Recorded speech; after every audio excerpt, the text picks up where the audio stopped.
c'est unanimité. On passe au point suivant qui concerne le centre de vaccination. Je vais laisser Pascal Sauge nous en parler et puis je vous dirai quelques mots après son intervention. Merci, monsieur le maire. Bonsoir à tous. Alors, Madame Lachenal nous en a parlé tout à l'heure dans le cadre du DOB. Le montant assez important des dépenses représentant les dépenses liées au Covid. La délibération qui va être présentée maintenant en est un des exemples et il est quand même assez conséquent. Donc, comme vous le savez, que dans le cadre de la lutte contre l'épidémie du Covid-19, la commune d'Annemasse a participé à l'effort de vaccination en mettant à disposition des moyens humains et matériels permettant l'ouverture à compter du 19 janvier 2021, donc au début de la vaccination, d'un centre de vaccination au complexe MLK.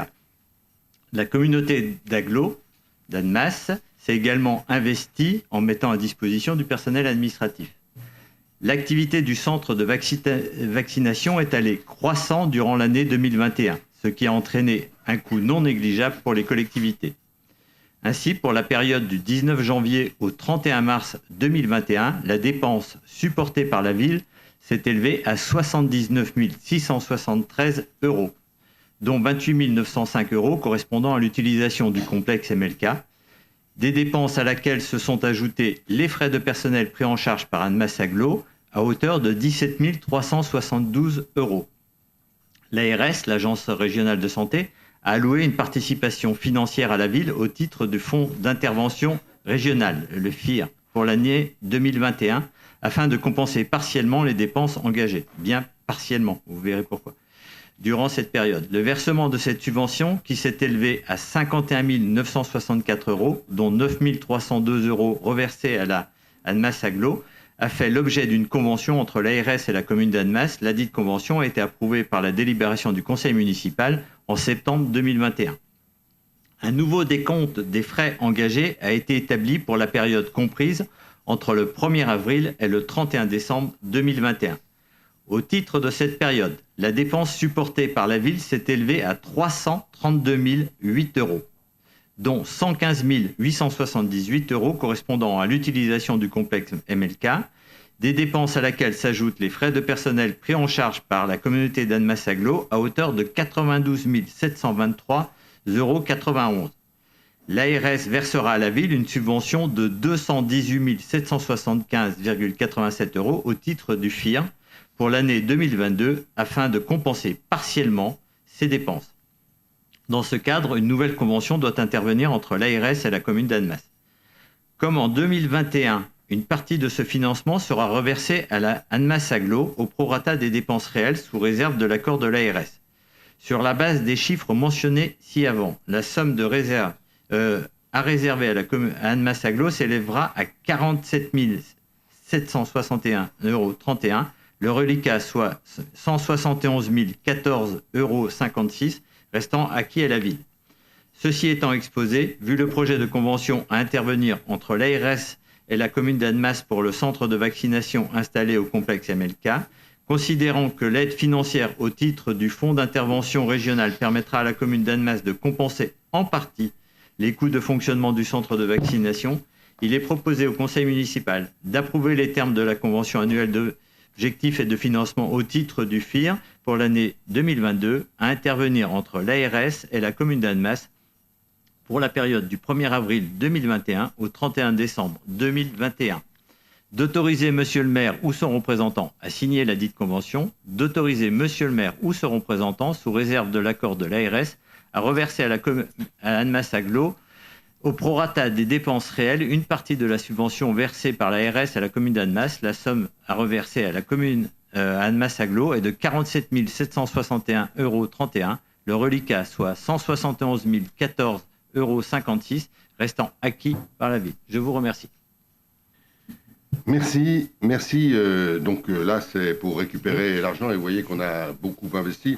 Mais je voudrais quand même apporter publiquement ce soir un certain nombre de précisions pour rappeler qu'il y a un peu plus d'1 an, ce centre de vaccination de l'agglomération d'Annemasse a ouvert au complexe Martin Luther King et qu'il a ouvert grâce au professionnalisme, grâce à l'implication très, très forte de tous les acteurs, issus de la ville, de l'agglo, des soignants, des pompiers du SDIS, du CHAL, de la préfecture et de l'ARS. Et que c'est cette solidarité autour de la ville-centre qui a pris cette responsabilité, que ce centre a été rapidement mis en place et qu'il est devenu dans son organisation une référence parce qu'il était remarquablement organisé. On venait voir à Annemasse comment ça se passait pour en ouvrir d'autres ailleurs. Et cela, il faut bien le dire, grâce au travail fait par nos services, et notamment, je voudrais citer d'abord Eddy Bricou, puis Yann Depia, et évidemment notre responsable Maximilien, qui a fait un travail tout à fait remarquable. Alors aujourd'hui, vous le savez, ce centre, un nouveau centre de vaccination départementale va ouvrir. Le centre de La Roche départemental va fermer. Il ferme parce que Roche Expo reprend ses activités. Demain d'ailleurs, il y a l'inauguration de la nouvelle salle, la nouvelle halle de Roche Expo. Et qu'en accord avec la préfecture, il a été décidé que le centre départemental de vaccination venait à Annemasse. Et ce centre départemental, il a besoin de plus de place. Et donc, il va se déployer sur l'espace du Villeventus à Ville-Lagrand. Voilà, c'est là. Et il est placé, comme celui de La Roche, sur la totale responsabilité du SDIS, c'est-à-dire des pompiers. C'est une bonne chose parce qu'on n'aura pas moins de choses à payer, là, évidemment. C'est l'élément départemental, ce qui entraîne naturellement la fermeture du centre de MLK, puisqu'il y aura suffisamment de lignes de vaccination à Villeventus. Donc, je crois que c'est un élément intéressant. Mais je voudrais dire, parce qu'on n'est pas unique, on a fait notre travail, on a assumé les responsabilités. Quelques-uns nous ont regardé faire, mais on a fait un travail important. Et sans les collectivités territoriales, je crois et sans le pilotage du préfet, qui a joué un rôle extrêmement important, aucune réponse n'aurait été possible dans la mise en place de la vaccination. Chemin faisant, il a fallu apprendre à déployer une campagne de vaccination à cette échelle, dans la durée. Il a fallu que les fonctionnaires et les professionnels de santé répondent présents dès la sollicitation. Et cette mobilisation a été, je peux le dire, et je voudrais vraiment les remercier très sincèrement, a été en tout point remarquable. Quelques chiffres peut-être qui sont intéressants. Au départ, nous avions 2 lignes de vaccination. 2 lignes de vaccination. De 2 lignes, nous sommes passés à 9, puis ensuite, par un déplacement dans la salle de congrès, on était dans la grande salle, on a ramené ce service à 6 lignes de vaccination jusqu'à la fermeture du centre qui va fermer samedi. Voilà. Les médecins ferment samedi et mardi ouvre Villeventus. Au total, il y a eu 111 529 injections dans ce centre, là, à MLK. 111 529, c'est bien sûr plus que le nombre d'habitants de l'agglo, et parce que le rayonnement a fait que beaucoup de gens sont venus de la vallée de l'Arve, du Chablais, voire du pays de Gex et de Suisse pour être vaccinés. Et on ne triait pas les gens, hein, évidemment, c'est bien normal. Il y a eu, on l'a dit, une très forte mobilisation des personnels de santé. 230 professionnels de santé différents sont intervenus au moins une fois sur le centre de vaccination. Et la gestion médicale assurée par le docteur David Makeda et par l'infirmier Pascal Rousseau, le docteur Makeda me disait en particulier, on a pu faire ça parce qu'on avait un vivier de personnel de santé très important sur ce centre, plus important qu'ailleurs, et il n'y a jamais manqué de personnel qualifié pour faire ce travail. Le pilotage administratif du centre a été assuré par le service prévention des risques de la ville, et je redis son nom, Maximilien Dijoux en a assuré la responsabilité. Il est devenu un interlocuteur de référence sur l'ensemble du département, et il a été assisté notamment des gens qui sont dans son service, Et je veux les citer parce qu'ils ont fait un gros boulot également. Alexandra Vidal et Thierry Caparros. On a eu aussi 9 personnels administratifs qui ont travaillé dans le centre, dont une partie était prise en charge par Annemasse Aglo. Voilà, c'est important. Et je voudrais parmi elles saluer Nadia El Boukrini qui a été présente dès le début et qui a assuré toutes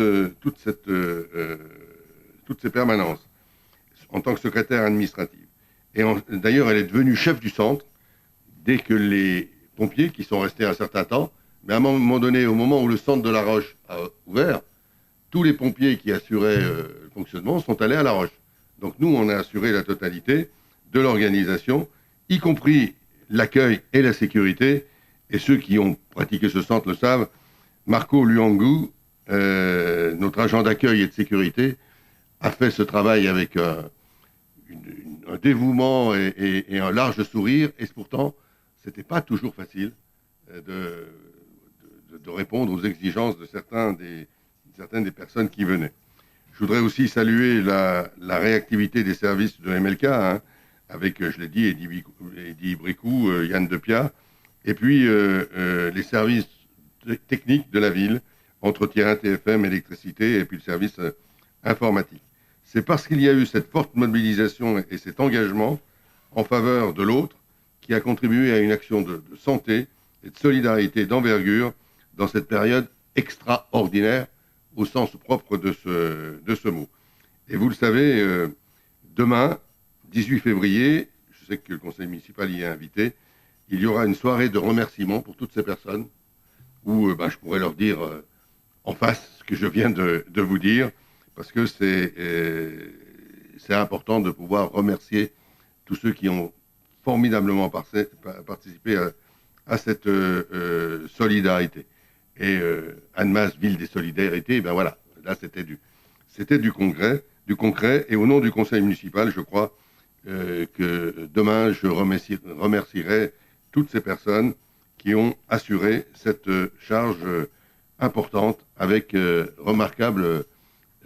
travail tout à fait remarquable d'accueil et de professionnalisme. Voilà, je tenais à saluer à ce conseil municipal tous ceux qui ont participé à ce travail. Et si aujourd'hui on voit le bout du tunnel, je ne sais pas si on doit le dire encore, si on passe peut-être de la pandémie à l'endémie, c'est grâce au vaccin, évidemment. C'est quand même étonnant qu'on ait pu trouver un vaccin comme ça, des vaccins. Et puis c'est grâce à cette mobilisation, parce que combien je disais, 111 500 injections, vous imaginez ce que ça représente?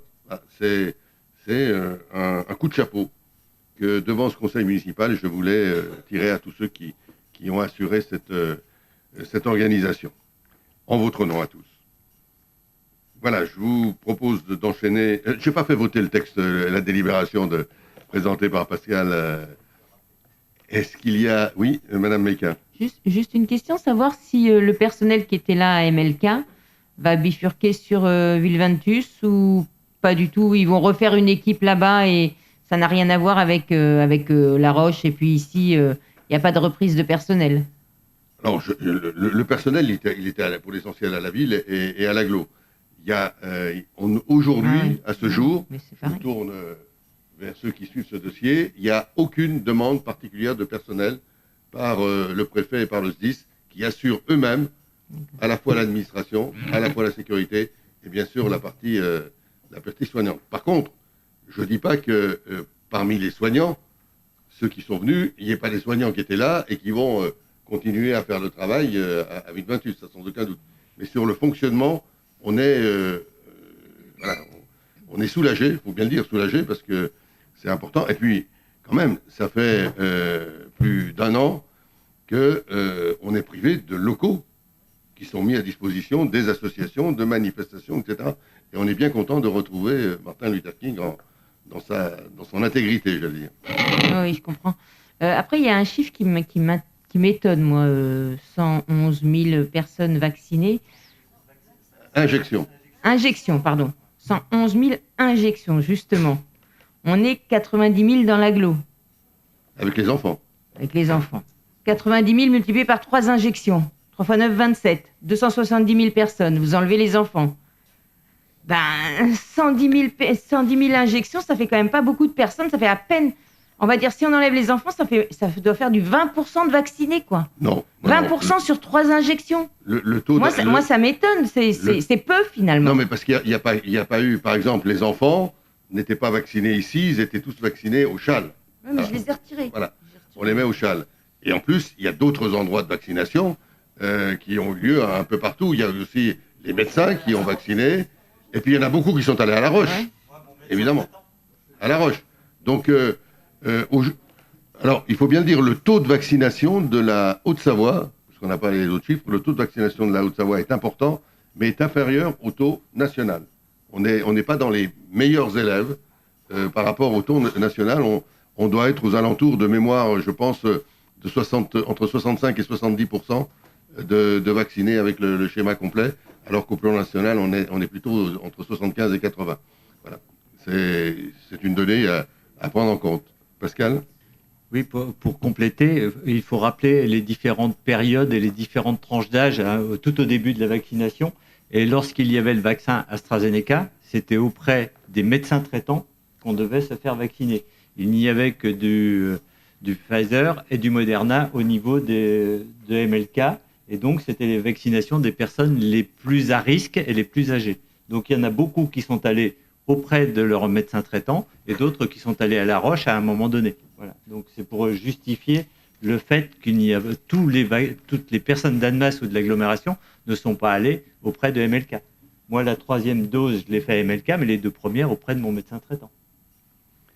Merci pour ces compléments. Je vous propose de voter. On l'a voté, je ne sais plus. Toujours pas voté. Est-ce qu'il y a des votes contre ? Est-ce qu'il y a des abstentions ? Merci.